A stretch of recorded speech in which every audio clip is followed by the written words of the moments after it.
Cinema മേഖലയിലെ സ്ത്രീകളുടെ പ്രശ്നങ്ങൾ പഠിക്കാൻ നിയോഗിച്ച ഹേമ കമ്മിറ്റി റിപ്പോർട്ട് ഇന്ന് പുറത്തുവിടും എന്നാണ് പറഞ്ഞിരുന്നത്. പക്ഷേ ഇപ്പോൾ ഇക്കാര്യത്തിൽ അനിശ്ചിതത്വം ഉണ്ടാവുകയാണ്. നടി രഞ്ജിനിയുടെ ഹർജി കോടതിയുടെ പരിഗണനയിൽ വന്ന പശ്ചാത്തലത്തിലാണ് റിപ്പോർട്ട് ഇന്ന് പുറത്തുവിടേണ്ട എന്ന് സർക്കാർ തീരുമാനിച്ചത്. ഇത് സർക്കാരുമായി ബന്ധപ്പെട്ട വിഷയമല്ലെന്നും സാംസ്കാരിക വകുപ്പിന് യാതൊരു പങ്കുമില്ല എന്നുമായിരുന്നു മന്ത്രി സജി ചെറിയാന്റെ വിശദീകരണം. ഇതാ ഹേമ കമ്മിറ്റി റിപ്പോർട്ട് പുറത്തു വരുന്നു എന്ന പ്രതീതി അന്തരീക്ഷമാകെ. 5 വർഷത്തിന് ശേഷം പുറത്തിറങ്ങുന്ന റിപ്പോർട്ടിൽ ഒളിഞ്ഞിരിക്കുന്ന ബോംബെന്തെന്നറിയാനുള്ള ആകാംക്ഷയിൽ കേരളം. റിപ്പോർട്ട് പുറത്തിറങ്ങുന്നതിന് മണിക്കൂറുകൾക്ക് മുൻപ് സർക്കാർ തീരുമാനിച്ചിരിക്കുന്നു, തൽക്കാലം ആ ഫയൽ സർക്കാരിന്റെ മേശപ്പുറത്ത് തന്നെ ഇരിക്കട്ടെ എന്ന്. അപേക്ഷ നൽകിയ മാധ്യമപ്രവർത്തകർക്ക് ഇന്ന് രാവിലെ 11 മണിക്ക് ഹേമ കമ്മിറ്റി റിപ്പോർട്ടിന്റെ പകർപ്പ് നൽകും എന്നായിരുന്നു അറിയിപ്പ്. എന്നാൽ കമ്മിറ്റിക്ക് മൊഴി നൽകിയവരെ കേൾക്കാതെ റിപ്പോർട്ട് പുറത്തുവിടുന്നതിനെതിരെ കോടതിയെ സമീപിച്ച കാര്യം നടി രഞ്ജിനി സർക്കാരിനെ അറിയിച്ചു. ഇതോടെയാണ് സാംസ്കാരിക വകുപ്പ് ആശയക്കുഴപ്പത്തിലായത്. റിപ്പോർട്ട് പുറത്തുവിടുന്നതിന് സർക്കാർ എതിരല്ലെന്ന് മന്ത്രി സജി ചെറിയാൻ. ഇത് സർക്കാരുമായി ബന്ധപ്പെട്ട വിഷയമേ അല്ല. സർക്കാരിനകത്ത് ആ റോളുമില്ല, വകുപ്പിന് ആ റോളുമില്ല. വിവരാവകാശ കമ്മീഷൻ വിധിച്ചു, അതിനുശേഷം ഹൈക്കോടതി വിധിച്ചു, നടപ്പാക്കേണ്ട SPIO നടപ്പാക്കണം.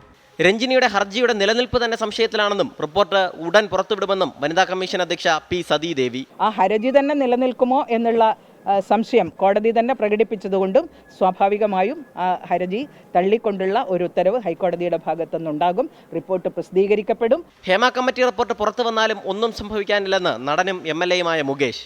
ഹേമ കമ്മിറ്റി അവിടെ പോയിട്ട് ഞാൻ 4 മണിക്കൂർ അവരുമായിട്ട് സംസാരിച്ചു. പിന്നെ എന്താണ് എഴുതിയതെന്ന് വേറെ ആൾക്കാർ എന്താ പറഞ്ഞതെന്നൊന്നും എനിക്ക് അറിഞ്ഞൂടാ. പക്ഷെ അതൊന്നും അൾട്ടിമേറ്റ്ലി അങ്ങനെ ഭയങ്കര ഒരു ഡാമേജിങ് ആയിട്ടൊന്നും വരുമെന്ന് എനിക്ക് തോന്നുന്നില്ല. ഈ മാസം 19-നുള്ളിൽ റിപ്പോർട്ട് പുറത്തുവിടണമെന്നാണ് ഹൈക്കോടതിയുടെ നിർദ്ദേശം. ഇന്ന് റിപ്പോർട്ട് പുറത്തുവിടാൻ തടസ്സമില്ലെന്ന നിയമോപദേശവും സർക്കാരിന് ലഭിച്ചിരുന്നു. എന്നിട്ടും സർക്കാരിന്റെ പിന്മാറ്റം എന്തുകൊണ്ടെന്ന് വ്യക്തമല്ല. രഞ്ജിനിയുടെ ഹർജി കോടതി തിങ്കളാഴ്ച പരിഗണിക്കും. സർക്കാരിന്റെ മേശപ്പുറത്ത് 5 വർഷമായി അടയിരിക്കുകയാണ് ഹേമ കമ്മിറ്റി റിപ്പോർട്ട്. കമ്മിറ്റിയുടെ കണ്ടെത്തലുകളും നിർദ്ദേശങ്ങളും വെളിച്ചം കാണരുതെന്ന് നിർബന്ധമുള്ളതുപോലെയാണ് തുടക്കം മുതലേയുള്ള സർക്കാരിന്റെ ഇടപെടൽ. അതെന്തുകൊണ്ടെന്ന് കേരളത്തിനറിയണം. എന്ന റിപ്പോർട്ട് പുറത്തു വരുമെന്നതിലും വ്യക്തത വേണം. സലിം മാലിക്, 24, തിരുവനന്തപുരം. അപ്പോൾ ആ റിപ്പോർട്ട് എപ്പോൾ പുറത്തു വരും എന്നുള്ളത് ഇനി അറിയേണ്ടതുണ്ട്. ഇന്ന് പുറത്തുവിടുമെന്ന് സർക്കാർ പറഞ്ഞു. പക്ഷേ ഒരു ഹർജി കൂടി കോടതിയുടെ പരിഗണനയ്ക്ക് വന്ന പശ്ചാത്തലത്തിൽ അത് മാറ്റിവെക്കുകയും ചെയ്തിരിക്കുകയാണ്. മഞ്ജുനാഥിൻ്റെ ഒരു പ്രതികരണം വരുന്നുണ്ട്. അത് കൈത്തറി മേഖലയുമായി ബന്ധപ്പെട്ടാണ്. കൈത്തറി തൊഴിലാളികളുടെ വേതനം ഉടനെ അനുവദിക്കണം എന്ന ആവശ്യമാണ് മഞ്ജു മുന്നോട്ട് വയ്ക്കുന്നത്.